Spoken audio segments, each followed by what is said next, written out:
I'm going to start with, let's start with Joe Hanson. Your quick, thoughts on the speech in general. Were there any things that stood out for you?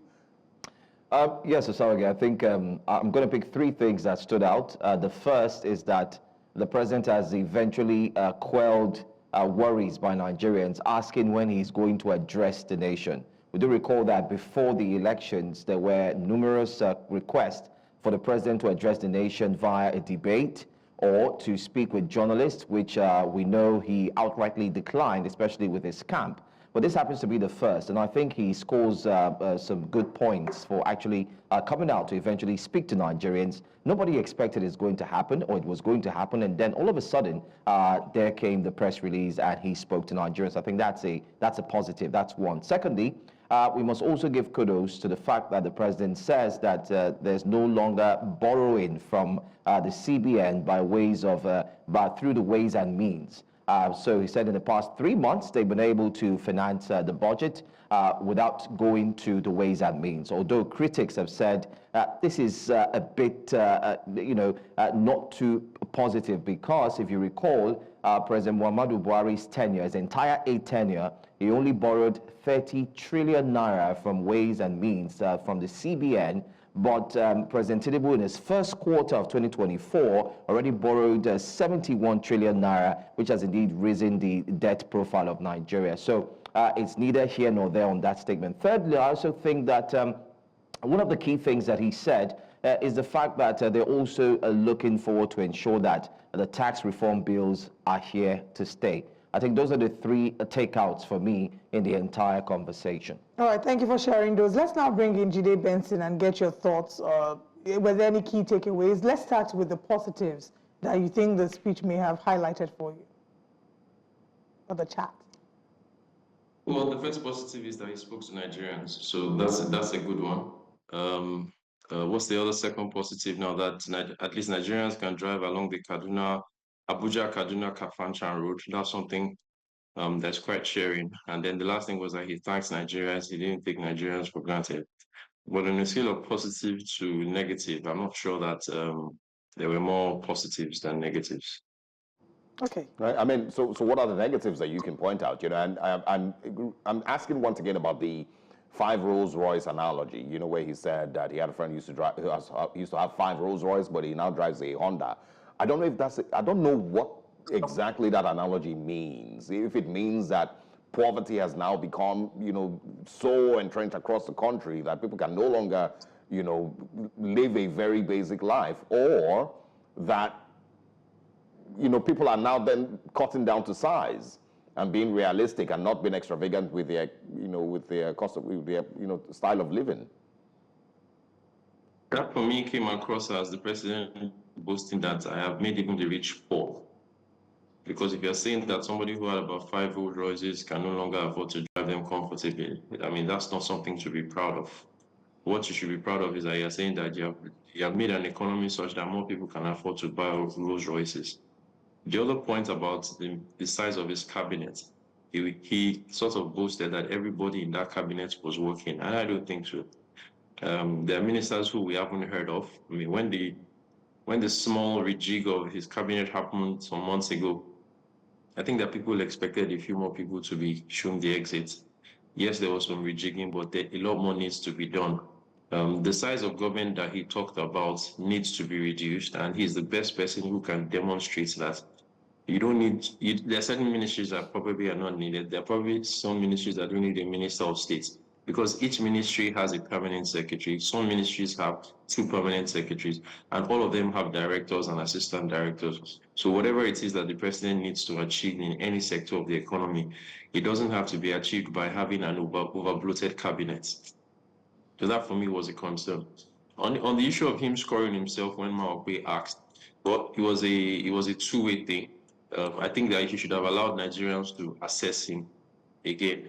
And the third point is about him continuing to dwell on the point that he has only spent 18 months in office. You are almost at your 50% mark.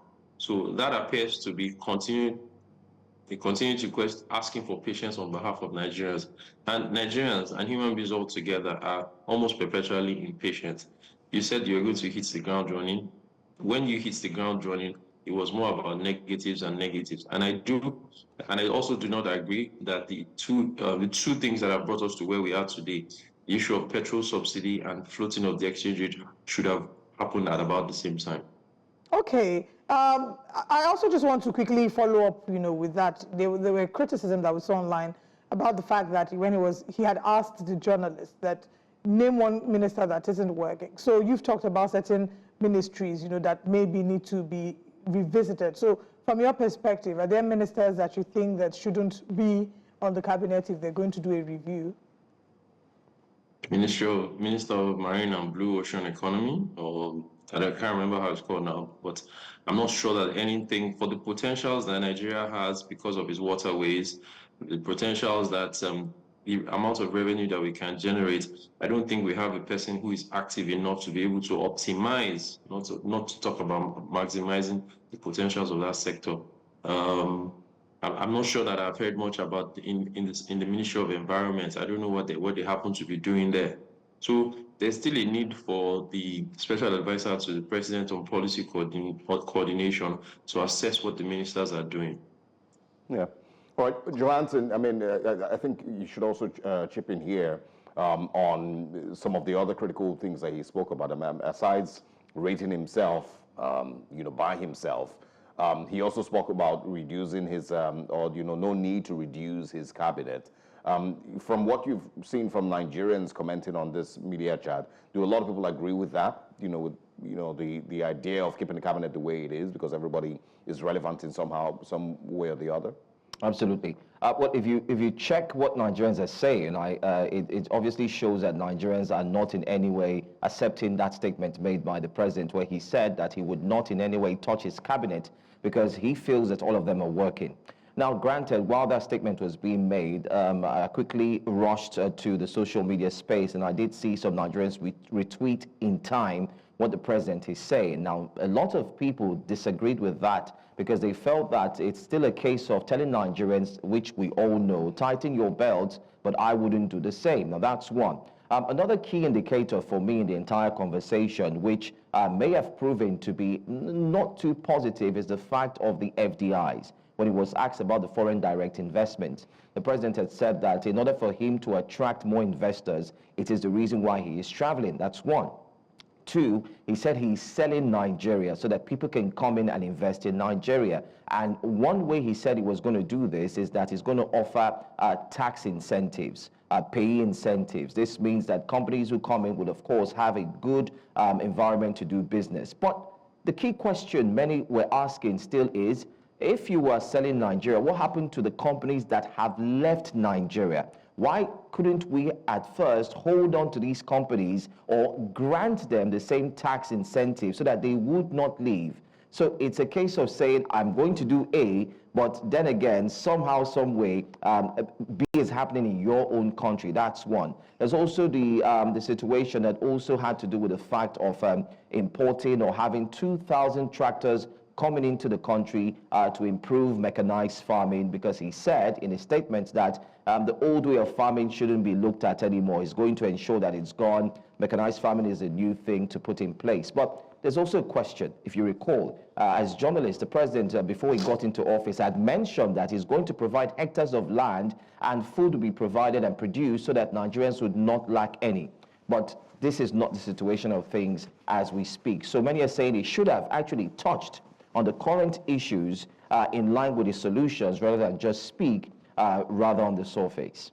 Okay, let's talk about his thoughts regarding insecurity. He expressed a lot of optimism regarding Nigeria's security architecture. I'm going to have Joe answer first, and then I'll have Jide Benson answer. Joe, because I know you're in the hospitality sector, the president did talk about how he remembered during his campaign he had to pause visits to certain parts of the country because of insecurity. I'm going to quote him. He says, "It is very, very unfortunate that for 2 decades we witnessed wanton killings. I remember when I had to pause my campaign to pay condolence visits to Maiduguri, Katsina, Kaduna, and Kogi. Today you can travel these roads which were once impossible. It took one incident to disrupt an organized environment." So from what you've seen, Joe, in the hospitality sector, have you seen people feeling more confident about taking road travel? And after you answer, I'll have Jide Benson as well react to Nigeria's insecurity status.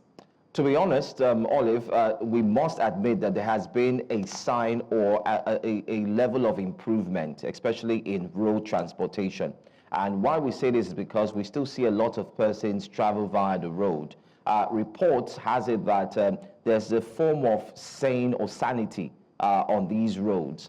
However, we must also be honest that there's still trust, lack of trust, especially from Nigerians. That's why we did see a video of a huge number of persons fighting to get on board a flight so that they can make it to the next state, regardless of the fact that the prices were very high, 300,000 from here to the east, because Nigerians are still a bit skeptical of using the road. So when it comes to security, I think there's still more to be done. However, he had mentioned that the budget that was put in place, especially looking at the fiscal year 2025, he will ensure that it is used for the security forces, and he did say that they should be commended. So this would not be able to be proven until we see the implementation in 2025, and then Nigerians can confidently come out to say truly that the roads are very safe. But for now, it's neither here nor there, as some Nigerians have decided to stay away from using the roads, but rather would use air.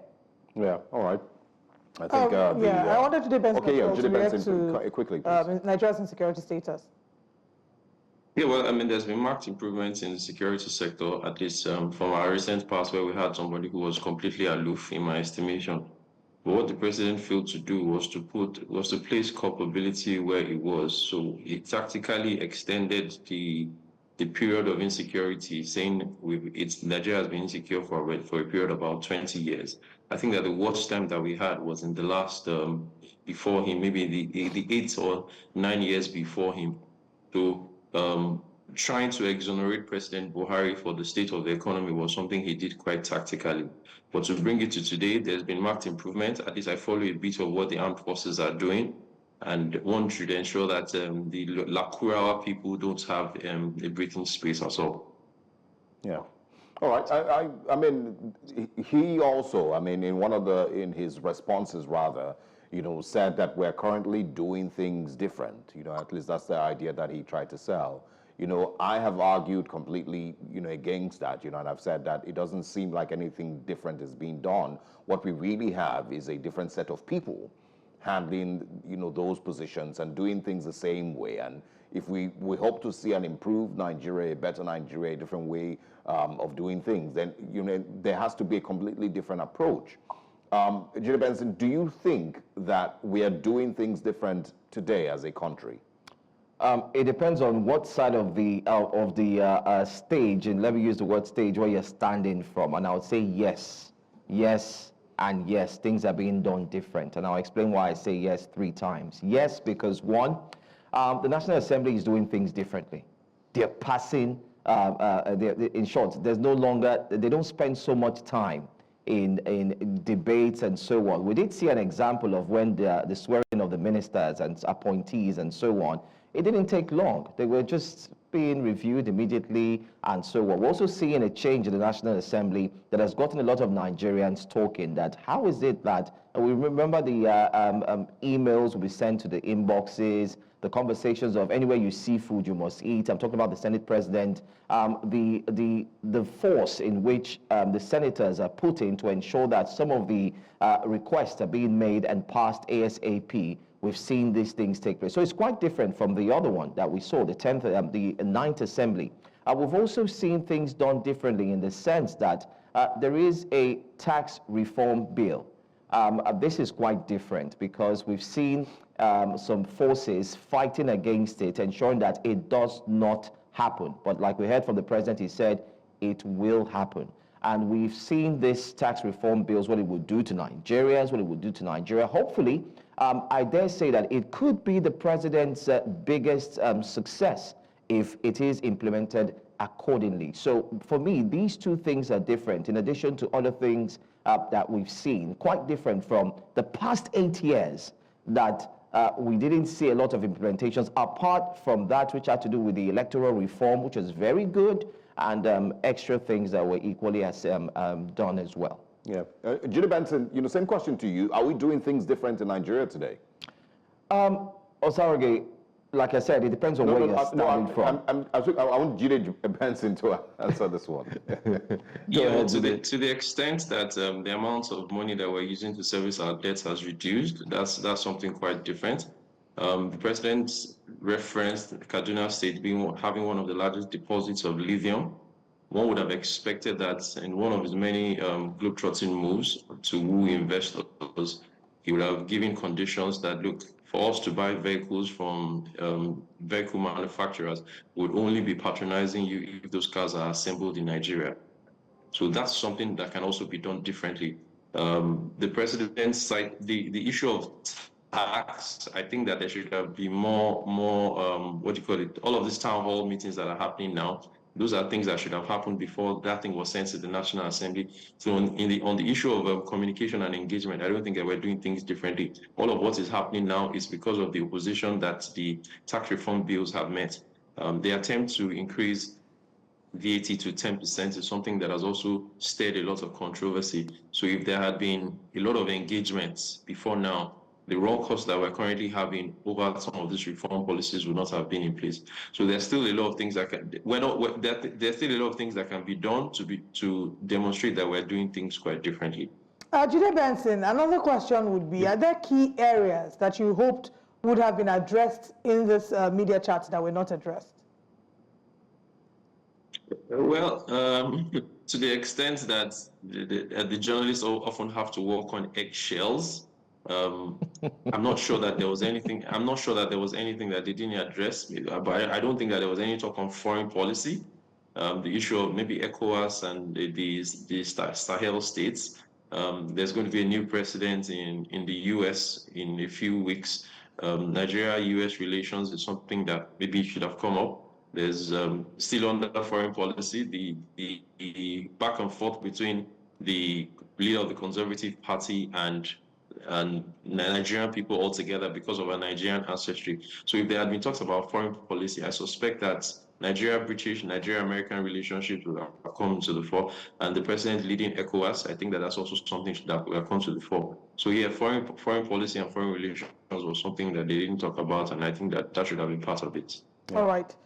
Thank you very much, gentlemen. Joe, in 30 seconds, do you have anyone that should have stood out as well? I think I should have asked Corruption. Okay. Corruption. Right. I think the president let out corruption. I think the answer wasn't well-rounded. He had said that the only way he's stopping corruption is to ensure that salaries are paid. He reviews the judiciary salary, the salaries, the school loans, and so on. I think there should have been a more clearer explanation as to how corruption would be stopped. And also judiciary reform. I was expecting to hear about the judiciary reform, especially looking at the case of Yahaya Bello, and not forgetting to Chief Afe Babalola, and of course, not forgetting to the case of other state governors, talking about River State and the like. So we're expecting that he would have dealt with how corruption would be handled. But if you look at the answer, it was a clear statement saying that, listen, like he said, corruption has started even before he came in. Hence, he's just going to provide these other things, and hopefully it will help stem and stop corruption. Joe Hanson, Jide Benson, thank you very much, gentlemen, for your time with us this morning. Thank you.